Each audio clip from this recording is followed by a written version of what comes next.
Umar ibn al-Khattab radiallahu anhu. Can anyone tell me how he passed away? He was stabbed while he was leading the prayer. Alright, he was stabbed while he was leading the prayer. The narration goes on to tell us that Umar radiallahu anhu has this big open wound. He has literally a hole in his stomach. And he's lying there and he's bleeding out and he's fading in and out of consciousness. And then while he's in that state and in that condition, he hears the call, the adhan for prayer. And he starts getting up. Everyone around him is like, oh, wait a second, where do you think you're going?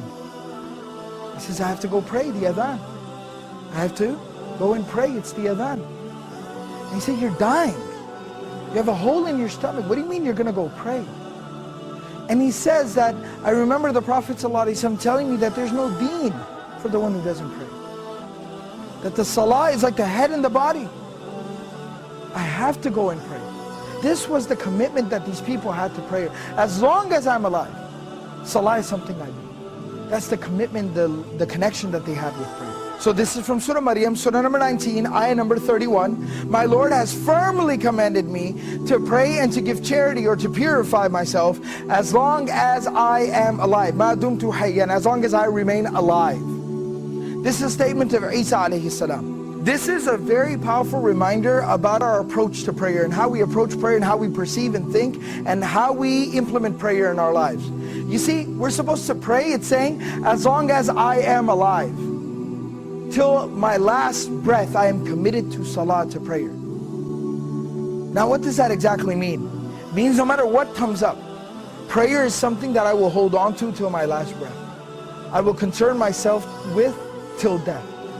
And the Prophet ﷺ demonstrated this, he lived this. Now this isn't just theory, this isn't something just fancy to say, it's not just a fancy slogan, the Prophet ﷺ lived it. You know, about a week before the passing of the Prophet ﷺ, he fell very ill. He became ill. And the Prophet ﷺ was incapable of standing up and even walking on his own, very soon after. So the Prophet ﷺ, what he did, Prophet ﷺ would send for two Sahaba, they would come to his home and they would carry him, he'd put his arms around their shoulders and they would literally carry him to the prayer like this. But he'd still go for prayer in this condition. He'd still go to pray like this. Teaching us, prayer is something we do till our last breath.